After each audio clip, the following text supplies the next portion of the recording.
حدیث پاک میں آتا ہے کہ جو آدمی فجر کے بعد سونے کا عادی ہو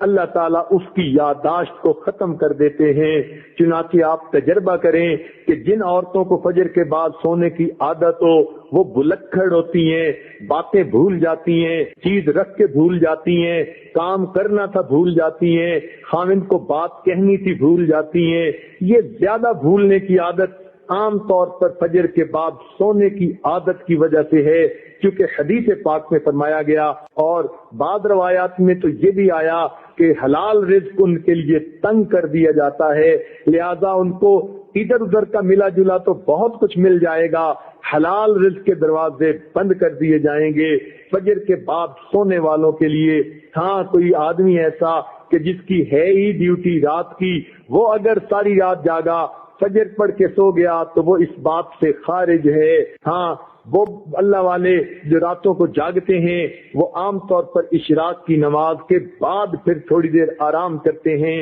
اشراق کے بعد سونا بالکل ٹھیک ہے، بزرگوں کی عادت رہی ہے، مگر فجر اور اشراق کے درمیان حد الوسع نہیں سونا چاہیے، سوائے اس کے کہ رات کا حصہ انسان اتنا جاگے کہ اب یہ سوچے کہ نہیں سوؤں گا تو سارا دن مجھے کام کرنے کے اندر رکاوٹ ہوگی، پھر اس کی اجازت ہے۔ عام عادت نہیں بنانی چاہیے۔ دیکھا یہ گیا ہے کہ جن گھروں کے اندر کچھ کھانا پینا ہوتا ہے اللہ تعالیٰ نے دیا ہوا تو وہاں پر صبح کے وقت اسی طرح سوئے پڑے ہوتے ہیں، بلکہ موہے پڑے ہوتے ہیں، پورا گھر قبرستان کی طرح لگ رہا ہوتا ہے کہ سورج نکل چکا اور گھر کے لوگ جاگ بھی نہیں رہے ہوتے۔ اس لیے کفر کی دنیا میں صبح کا ناشتہ سیریل کا انہوں نے بنا لیا، نہ کچھ پکانا پڑے اور نہ کچھ تردد کرنا پڑے، بیوی اپنے وقت پہ جاگے، خاوند اپنے وقت پہ جاگے، بچے اٹھ کے سکول جاتے ہیں تو وہاں مائیں ان کے لباس پہلے ہی تیار کر کے رکھ دیتی ہیں، ان کو کہتی ہیں بیٹے صبح اٹھنا الارم لگا کر سکول جانا ہے۔ بچے اس لیے کہ سکول اگر نہ جائیں وقت پہ تو ان کو استاد کی طرف سے جھڑکیاں پڑتی ہیں، سکول کے اندر سزا ملتی ہے، وہ اپنے وقت پہ اٹھتے ہیں اور چھوٹے چھوٹے بچے اپنے کپڑے خود بدلتے ہیں۔ سیریل کا ناشتہ، ٹھنڈا دودھ بھی مل گیا، سیریل بھی مل گیا تو بچے یہی کھا کے چلے جاتے ہیں۔ تو کفر کی دنیا نے ناشتہ اس لیے آسان کر لیا تاکہ جاگنے کی تکلیف اٹھانی نہ پڑے۔ اس لیے مسلمانوں کا جو ہے معاشرہ اس میں عشاء کے بعد جلدی سونا اور صبح کے وقت جلدی جاگنا۔ چنانچہ صحابہ کرام کے زمانے میں تہجد کے وقت اگر کوئی مدینہ میں چلتا تھا تو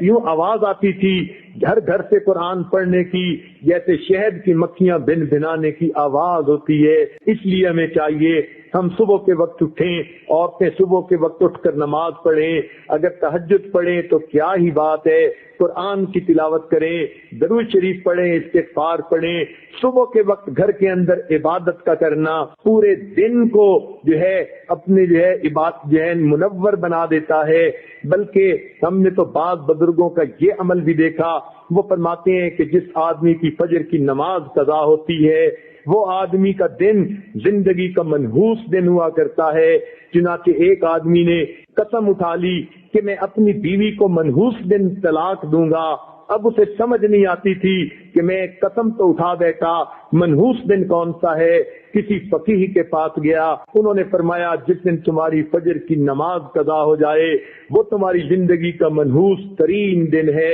تم اس دن یہ کام کر گزرتے ہو۔ آج ایسے بزرگوں کو بھی دیکھا کہ جو وقت کے حاکم تھے مگر انہوں نے دستور بنایا ہوا تھا، وہ سوچتے تھے کہ جو آدمی فجر کی نماز وقت پہ پڑھ لیتا ہے حدیث پاک کے مطابق اللہ کی امان میں آ جاتا ہے، لہذا وہ حد جو ہے وہ جو سزائیں دینی ہوتی تھی تعزیرات کی وہ اس وقت تک نہیں دیتے تھے جب تک کہ یہ یقین نہ کر لیتے کہ آج اس نے فجر کی نماز نہیں پڑھی۔ اگر پڑھ لیتا تھا تو فجر دوست کو سزا دینا مؤخر کر دیتے تھے کہ اگر یہ اللہ کی امان میں آ گیا ہم کیوں اس کو سزا دیں۔ تو مسلمانوں کے نزدیک تو فجر کے وقت وقت جاگنا اتنا اہم ہے، لہذا عورتوں کو یہ بات مشورے کے طور پر پیش کی جاتی ہے، زندگی کی ترتیب کو سنت کی ترتیب پر لانے کی کوشش فرمائیں، اور اس کا بہترین طریقہ یہ ہے کہ رات کو سوئیں اور دن کو جاگیں، عشاء کے بعد کام جتنا جلدی سمیٹ سکیں، جلدی سونے کی عادت اپنائیں